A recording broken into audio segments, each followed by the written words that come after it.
नमस्कार, आप सभी का स्वागत है श्री चैतन्य योग आश्रम के यूट्यूब चैनल पर। आज हम जिस विषय पे चर्चा करने जा रहे हैं वह शिव संहिता और शिव संहिता के 3 पटल के बारे में हमने पहले चर्चा कर चुके हैं। आज हम चतुर्थ पटल के बारे में चर्चा करेंगे। चतुर्थ पटल में हम मुद्रा प्रकरण के बारे में जानेंगे। महामुद्रा, महाबंध, महावेद, खेचरी, जालंधर बंध, मूल बंध, विपरीत करणी मुद्रा, उद्यान बंध और वज्रोली मुद्रा, अमरोली मुद्रा, सहजोली मुद्रा, शक्तिचालिनी मुद्रा, इन सभी मुद्राओं का वर्णन आज हम चतुर्थ पटल में देखेंगे। तो साधक का कर्तव्य है कि वह प्रणवपरक प्राणायाम के द्वारा वायु को खींचकर स्वाधार अर्थात मूलाधार चक्र में स्थित करे और गुदा तथा मेड़ू के बीच में जो योनि स्थान है उसे प्रयत्नपूर्वक संकुचित करने की चेष्टा करे। ब्रह्म योनि के बीच में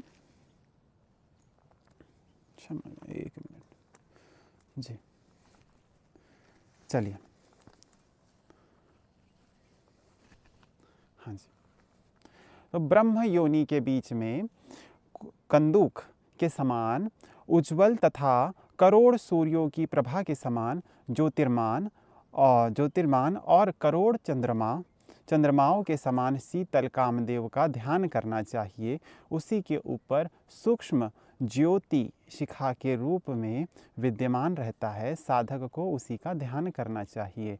जीव उसी ब्रह्म योनि से सुषुम्ना मार्ग द्वारा क्रमपूर्वक लिंग त्रयी में प्रस्थान करता है। लिंग त्रयी का तात्पर्य 3 प्रकार के शरीर से है। शरीरधारी के 3 लिंग होते हैं, स्थूल, सूक्ष्म और कारण लिंग। अब मरने पर ये तीनों ही नहीं रहते तथा करोड़ों सूर्यों की प्रभा वाले, करोड़ों चंद्रमाओं जैसी शीतलता वाले श्वेत और लाल वर्ण के परमानंद स्वरूप अमृत की धारा रूप में वर्षा करने वाले स्वर्गस्थ दिव्य कलामृत का पान करके पुनः योनि मंडल में जाकर स्थित होता है। फिर प्राणायाम के योग से प्राणवायु ब्रह्म योनि से चलता है। अब इसमें अन्यथा ना समझे कि मैंने यानी कि शिवजी ने उसी ब्रह्म योनि को प्राण भी कहा है। फिर वह काल, अग्नि आदि से युक्त शिवात्म शिव स्वरूप जीव प्रस्थान करता है, चंद्रमंडल में पहुंचकर अमृतपान करता है और फिर ब्रह्म योनि में ही स्थिर हो जाता है। यही बंध योनि मुद्रा कहलाती है। केवल जो इस बंधन के करने मात्र से संसार में ऐसी कोई वस्तु नहीं जो सिद्ध ना हो सके। जो मन छिन्न स्वरूप, किलित, स्तंभित, दग्ध, शीर स्थित, मलिन या तिरस्कृत हो अथवा जो बाल अर्थात कम प्रभाव वाले, वृद्ध पूर्ण प्रभाव वाले, प्रौढ़ वृद्ध यानी कि पूर्ण प्रभाव वाले, प्रौढ़ यानी कि मध्य प्रभाव वाले और यौवन गर्वित अर्थात उग्र स्वभाव वाले, भेद युक्त भ्रम में डालने या भ्रांति उत्पन्न करने वाले, सप्ताहों से मूर्छित अर्थात क्रियाहीन पड़े हैं, अथवा जो मंत्र शत्रु के लिए हितकारी है, या जो निर्वीर्य और सत्वहीन अथवा जो सत्वहीन होने के साथ ही खंडित होकर 100 टुकड़ों में विभाजित हो गए हैं, वे सभी प्रकार के मंत्र उक्त प्रकार से योनि मुद्रा सिद्ध कर लेने पर और गुरु के उपदेश के अनुसार आचरण करने पर सर्व सिद्धिप्रद तथा मोक्षदायक हो जाते हैं। अथवा योगी के मुख से जो मंत्र शुभ या अमृत रूप से शुद्ध या अशुद्ध शब्दों से उच्चारण होता है, वह भी योनि मुद्रा के बंधन से ही अनुकूल और सिद्ध हो जाता है। गुरु का कर्तव्य है कि वह जिज्ञासु साधक को मंत्र का अधिकार प्राप्त करने के लिए विधि पूर्वक इस मंत्र की दीक्षा देता हुआ उसे हजारों बार अभ्यास करावे। तात्पर्य यह है कि जिज्ञासु जिस गुरु की शरण में जाकर शिक्षा लेना चाहे, उस गुरु का भी यह कर्तव्य है कि जिज्ञासु को योग विद्या में पारंगत करने के लिए बहुत प्रकार से शिक्षित करे। जिससे उसके कोई भेद ना छिपे और ना रह जाए, कोई भेद ना रह जाए, किसी प्रकार का भेद ना रह जाए इस कार्य में।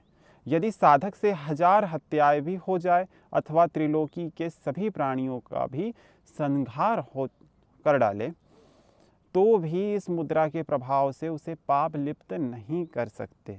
गुरु का हत्यारा, मद्यपान करने वाला, चोरी करने वाला, गुरु तुल्य में रमण करने वाला अथवा ऐसे ही अनेक प्रकार के पापों का करने वाला साधक भी इस योनि मुद्रा के बंधन को सिद्ध कर लेने पर उन पापों के फल से बंध नहीं सकता। इसीलिए साधक का कर्तव्य है कि उक्त बंध के अभ्यास में नित्य परायण रहे, क्योंकि अभ्यास के सिद्ध होने पर ही सिद्धि होती है और उसी से मोक्ष की प्राप्ति हो सकती है। अभ्यास से ही ज्ञान की प्राप्ति हो सकती है और उसी से योग प्रवृत्ति भी तथा अभ्यास से ही वायु साधन की सिद्धि भी हो सकती है। अभ्यास के द्वारा ही काल का उल्लंघन किया जा सकता है, उसी से मृत्यु पर विजय प्राप्त की जा सकती है, उसी से वाणी की सिद्धि और इच्छित आचरण की शक्ति प्राप्त होती है। इसीलिए योगी को अभ्यास में ही तत्पर रहना चाहिए, क्योंकि उसी के द्वारा सब सिद्धि संभव है। यह योनि मुद्रा अत्यंत गोपनीय है, इसीलिए अनाधिकारी पुरुष को कभी नहीं बतानी चाहिए। यदि प्राण कंठ तक भी पहुँच जाए तो भी इसे ना दे, अर्थात प्रयत्नपूर्वक छिपाए रखे। अब शिवजी जिस योग को कहते हैं वह परम सिद्धि प्रदान करने वाला है। श्रेष्ठ सिद्धों का कर्तव्य है कि इस परम दुर्लभ विद्या को गोपनीय ही रखे, क्योंकि यह कठिनता से साध्य है। गुरु के प्रसन्न होने पर उनके उपदेशानुसार जब सुप्त कुंडलिनी जागृत होती है, तब सभी पद्म अर्थात सभी जो चक्र है और सभी ग्रंथियों का भेदन हो जाता है। कुंडलिनी के साथ प्राणवायु का संचार सुषुम्ना मार्ग से ब्रह्मरंध्र तक सरल रूप से होने लगता है। इसीलिए सब प्रकार से प्रयत्न करके ब्रह्मरंध्र के मुख में मतलब मार्ग को रोककर सोती हुई कुंडलिनी को जागृत करने के लिए मुद्रा का अभ्यास करना अति आवश्यक है। अर्थात कुंडलिनी जागरण से प्रयत्न में लग जाना ही उचित है, क्योंकि जागृत हुई कुंडलिनी ही साधक के लिए मोक्ष देने वाली होती है। अब 10 मुद्राओं का वर्णन यहाँ पर शिव जी करते हैं, जो है महामुद्रा, महाबंध, महावेद, खेचरी, जालंधर बंध, मूलबंध, विपरीत करणी, उड्डयन, वज्रौली, शक्ति चालिनी। इन 10 मुद्राओं का इसमें वर्णन है। और मुद्राओं का वर्णन हम शिव हठ प्रदीपिका और घिरंड संहिता इन दोनों में भी आपको, जब हम उस ग्रंथों की चर्चा करेंगे, उन ग्रंथों के बारे में हम जानेंगे, तब उसमें भी हम इस बारे में चर्चा करेंगे, मुद्राओं के बारे में, बंधों के बारे में। मैं इस तंत्र, मैं का अर्थ है शिव जी इस तंत्र में महामुद्रा का वर्णन कर रहा हूँ, ऐसा वे कहते हैं, जिसे उपलब्ध करके कपिल आदि प्राचीन ऋषि मुनि सिद्ध हो गए।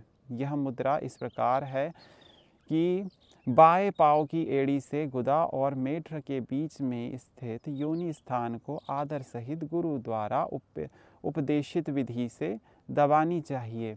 फिर दाएं पाँव को पसार कर उसे दोनों हाथों से साथ ले और शरीर के 9 द्वारों को रोककर ठोड़ी को हृदय पर अवस्थित करे और फिर चित्तवृत्ति को चैतन्य में स्थित रूप से युक्त करके वायु का साधन करे। यह महामुद्रा सब प्रकार से गोपनीय है, इसीलिए साधक को इसे गुप्त रखने का प्रयत्न करना चाहिए। इस मुद्रा का अभ्यास पहले बाएं अंग से करे और फिर दाएं अंग से।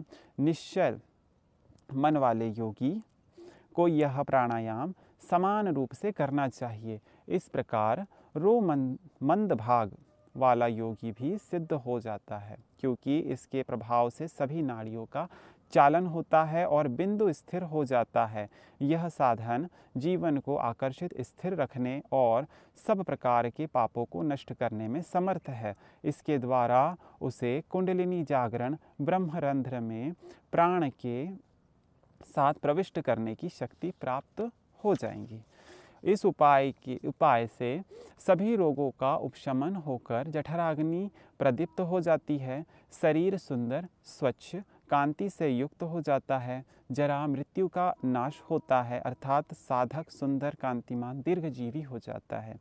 योगी को सब प्रकार से इच्छित फल की प्राप्ति होकर सुख मिलता है और इंद्रियों पर संयम रखने की सामर्थ्य प्राप्त होती है। इस प्रकार यह जो कुछ भी कहा है वह सब योगाभ्यास परायण पुरुष को अवश्य ही सिद्ध हो जाता है, इसमें विचार करने की कोई बात नहीं है।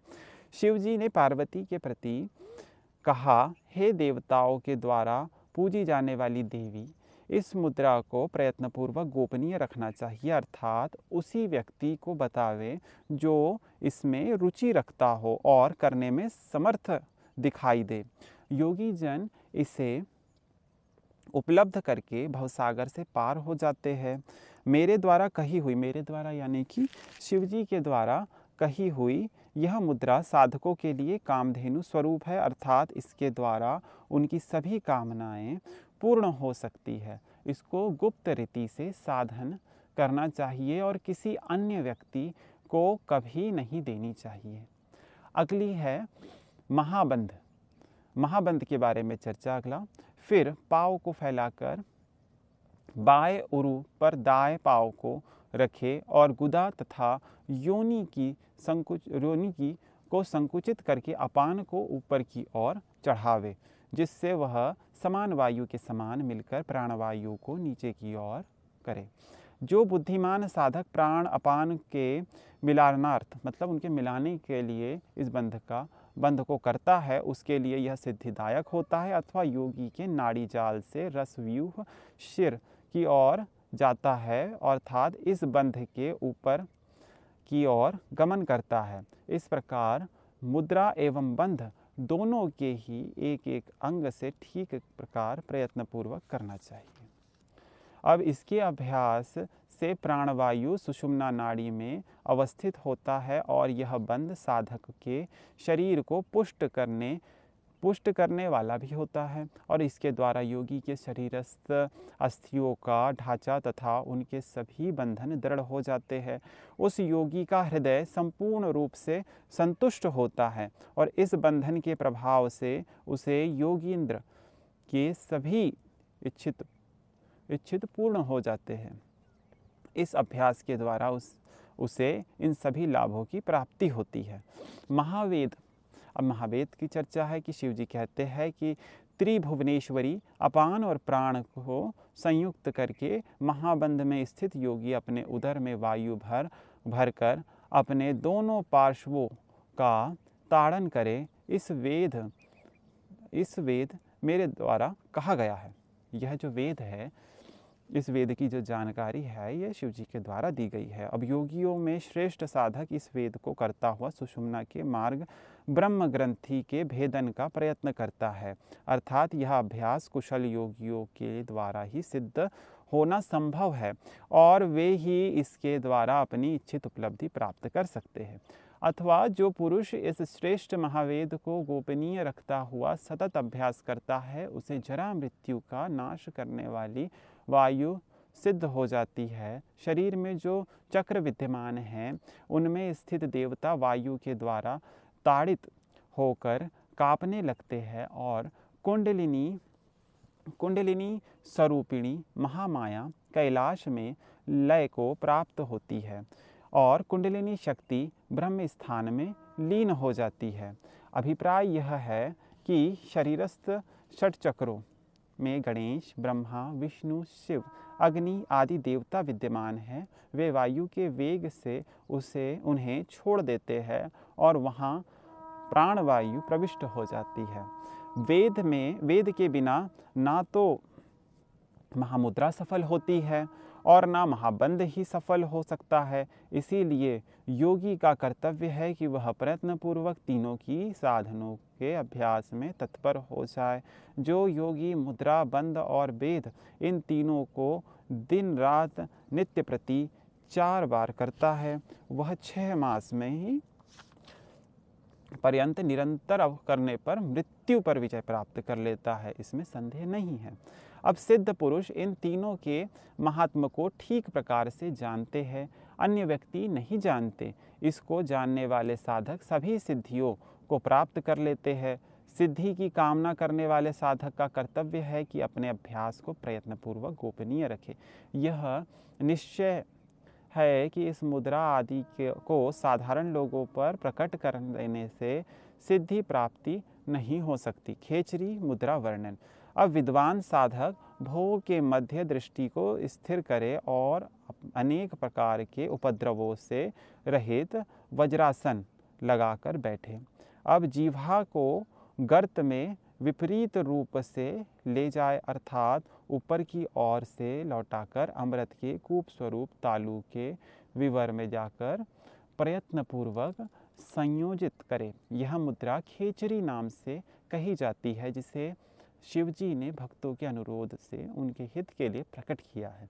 यह मुद्रा मेरे यानी कि शिवजी के लिए प्राण से अधिक प्रिय है, क्योंकि यह सभी सिद्धियों को उत्पन्न करने वाली है। जो साधक निरंतर इसका अभ्यास करता रहता है वह अवश्य ही अमृत का पान किया करता है। इसके द्वारा उन्हें विग्रह सिद्धि अर्थात प्रतिमा रूप देवताओं की सिद्धि हो जाती है। तात्पर्य यह है कि उस साधक का शरीर पुष्ट होता है और उसके भीतर चक्रस्थ देवता भी संतुष्ट रहते हैं। यह खेचरी मुद्रा मृत्यु रूपी हाथी के लिए सिंह के समान है।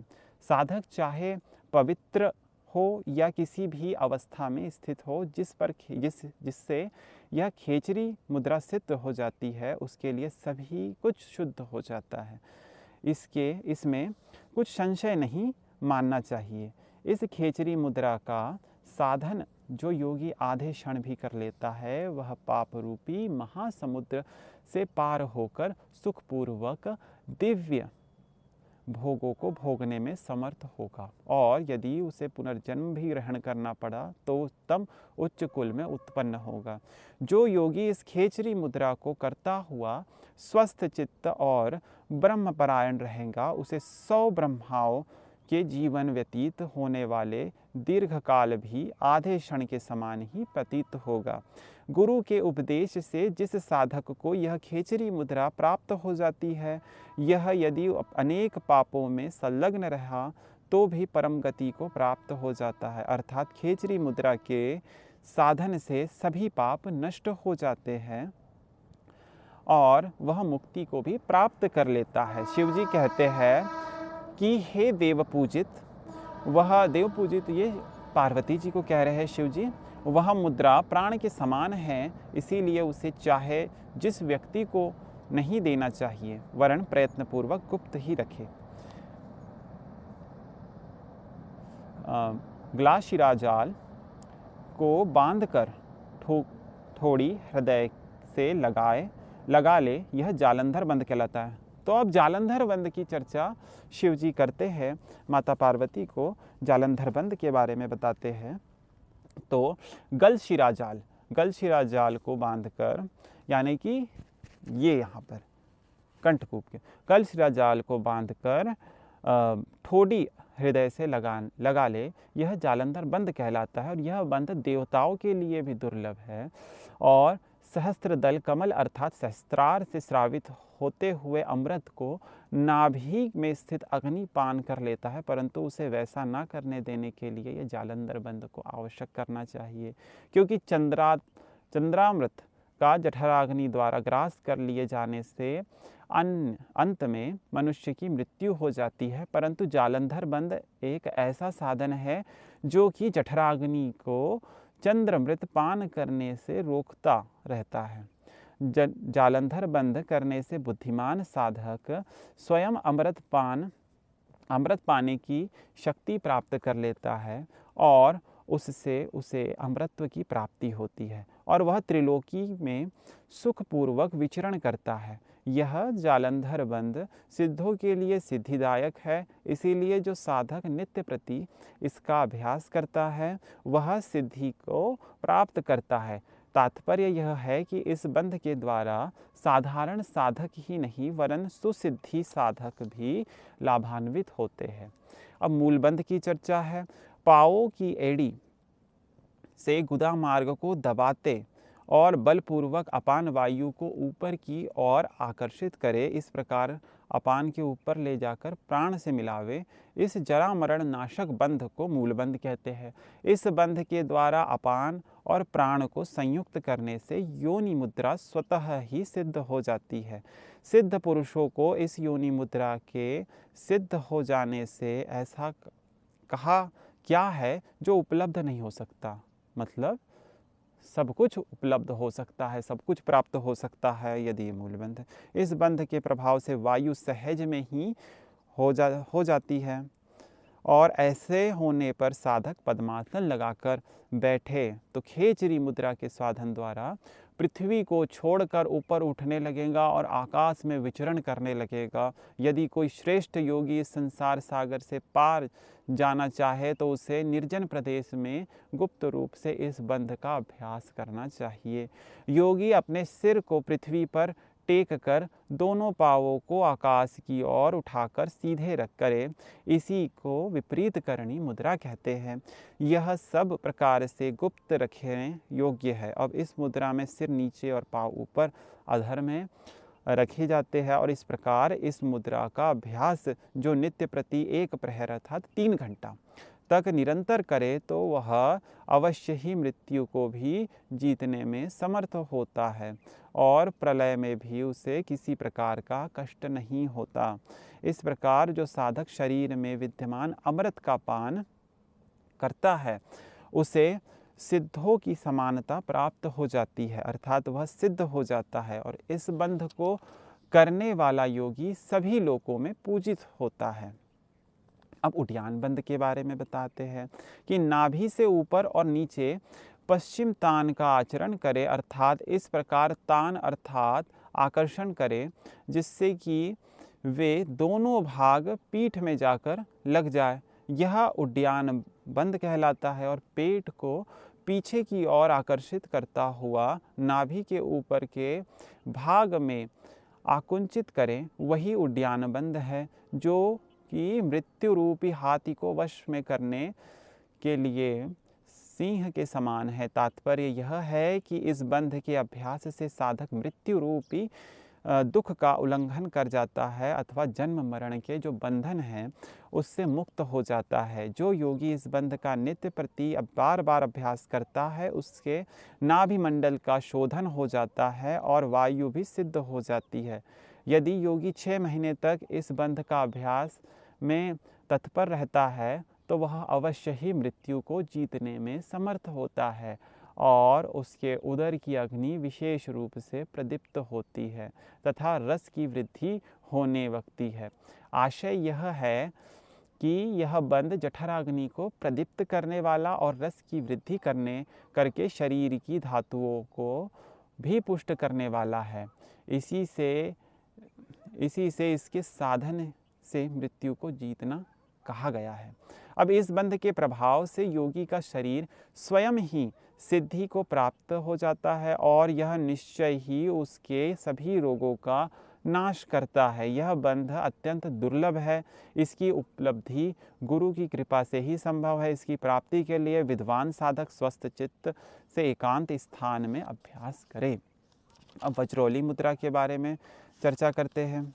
तो वज्रोली मुद्रा में शिव जी कहते हैं कि अब मैं आपको मैं अपने भक्तों के लाभार्थ संसार के जो अंधकार को दूर करने वाले गुह्य वज्रोली मुद्रा का वर्णन करता हूँ और इसके साधन से गृहस्थ स्वेच्छापूर्वक घर में रहता हुआ वहाँ के सभी भोगों को प्राप्त करता है और योगी साधक योगोक्त नियमों के बिना भी वज्रोली मुद्रा के भी अभ्यास में मोक्ष को प्राप्त हो जाता है। अब इस वज्रोली मुद्रा का अभ्यास भोगी पुरुषों के लिए भी मोक्ष देने वाला है और योगियों के लिए तो इसका सदैव करना कर्तव्य है। पहले साधन विधान से प्रयत्नपूर्वक योनि से रज का उपस्थ नाल में आकर्षित करें और अपने देह में प्रविष्ट कर ले और बिंदु का निरोध करके लिंग चालन का आचरण करें। इस क्रिया में यदि दैववशात बिंदु अपने स्थान में च्युत हो जाए तो उसको योनि मुद्रा द्वारा निबद्ध कर ले। उक्त प्रकार से बिंदु को निबद्ध करके ऊपर की ओर आकर्षित करे और बाएं भाग में स्थित करके क्षण भर के लिए लिंग चालन क्रिया को रोक दे और फिर गुरु के उपदेशानुसार वह योगी हुंकार शब्द का उच्चारण करता हुआ पुनः चालन क्रिया में प्रवृत्त हो जाए और बलपूर्वक अपान वायु का आकुंचन करता हुआ रज का आकर्षण करे। यही वज्रौली मुद्रा कही जाती है और इस विधि से योगी के लिए योग की सिद्धि शीघ्र ही सुलभ होगी और वह गुरु के चरण कमलों को पूजने वाला योगी अपने शरीर में विद्यमान अमृत का पान करने में समर्थ होगा। बिंदु को चंद्रमा स्वरूप और रज को सूर्य स्वरूप जानकर दोनों को संयुक्त करे और अपने शरीर में प्रविष्ट कर ले। यदि साधक मेरे स्वरूप यानी कि शिव जी के स्वरूप में बिंदु और शक्ति स्वरूप में रज को समझता हुआ इन दोनों को संयुक्त करता है तो इस प्रकार साधन से वह योगी दिव्य शरीर वाला हो जाता है। आशय यह है कि शक्ति को शिव में अथवा माया को ईश्वर में लय करने से मोक्ष होना मानते हैं और यह शिव शक्ति संयोग बिंदु और रज का मिलन ही है। जो साधक इसे सिद्ध कर लेता है वह सांसारिक बंधन से मुक्त हो जाता है, परंतु बिंदुपात होने से साधक का मरण और बिंदु धारण से जीवन रहता है। इसीलिए प्रयत्नपूर्वक बिंदु का धारण ही उचित है। आशय यह है कि बिंदु रज के मेलन काल में बिंदु का पतन नहीं होना चाहिए, अन्यथा साधना निष्फल हो जाती है और फिर बिंदु ही तो शरीर का जीवन है, उसके बिना सामर्थ्य नहीं रहता और सामर्थ्य ना रहना मनुष्य के लिए प्रत्यक्ष मृत्यु के समान है। इसमें कभी भी और किसी भी तरीके का संदेह नहीं है और बिंदुशय को रोकना हमारा कर्तव्य है। और शरीरधारी का जन्म मरण बिंदु से ही होता है और इसमें कोई संशय नहीं है, अर्थात बिंदु ही शरीर को उत्पन्न होने में कारण है और बिंदु का अभाव उसके मरण का कारण है। इस प्रकार का ज्ञान प्राप्त करके योगी को बिंदु की रक्षा में सदा तत्पर रहना चाहिए और महान यत्न करने पर भी उपलब्ध बिंदु की सिद्धि पृथ्वी में क्या सिद्ध नहीं कर सकती, क्या सिद्ध नहीं, अर्थात बिंदु रक्षा में सभी सिद्धियां निहित है और बिंदु रक्षा के प्रसाद से ही मेरा भी यह महिमा बनी हुई है। मतलब मेरी यानी कि शिव जी की भी महिमा इसी से ही, बिंदु रक्षण से ही बनी हुई है, अर्थात बिंदु की रक्षा करने वाला साधक मेरे ही समान महिमावान हो जाता है। सांसारिक सुख दुख में संस्थित होने के कारण बिंदु ही होता है। अब इस प्रकार मूर्खों और जनामरण, जो जरा मरण यानी कि वृद्धावस्था और मृत्यु में पड़े हुए संसारी जीवों के लिए यह एक श्रेष्ठ साधन है।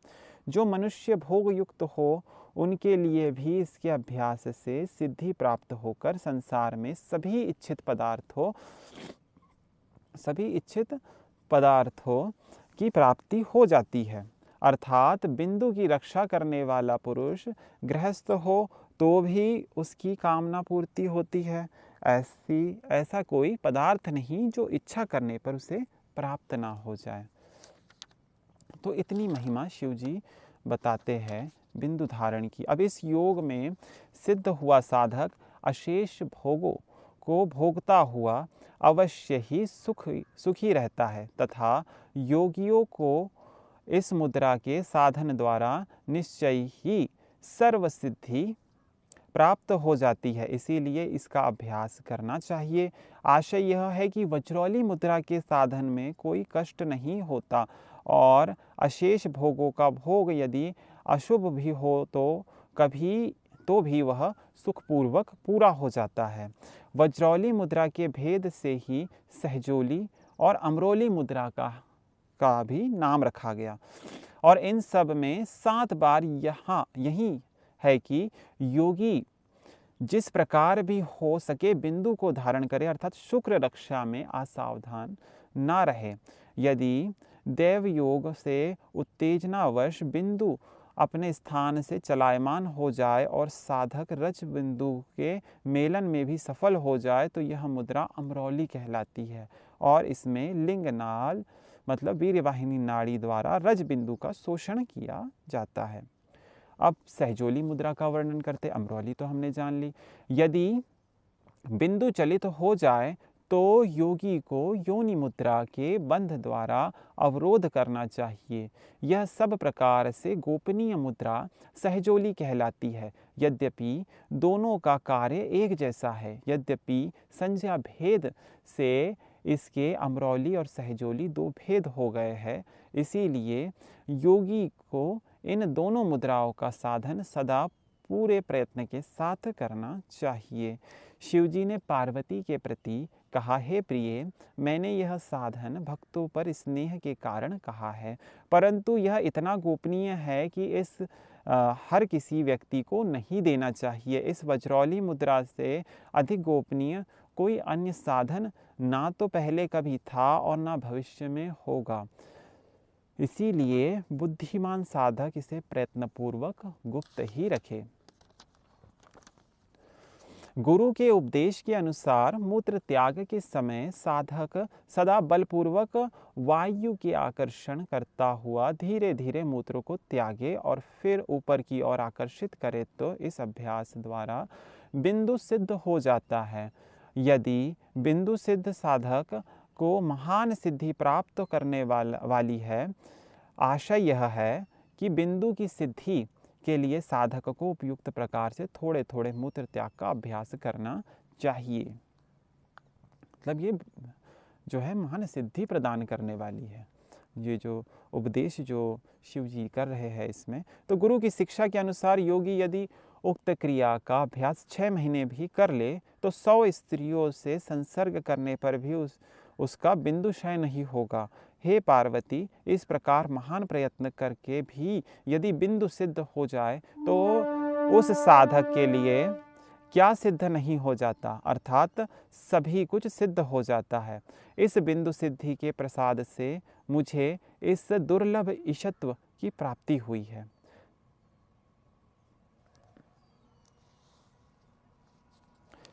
अब शिवजी शक्ति चालन मुद्रा के बारे में चर्चा करते हैं जो अंतिम है।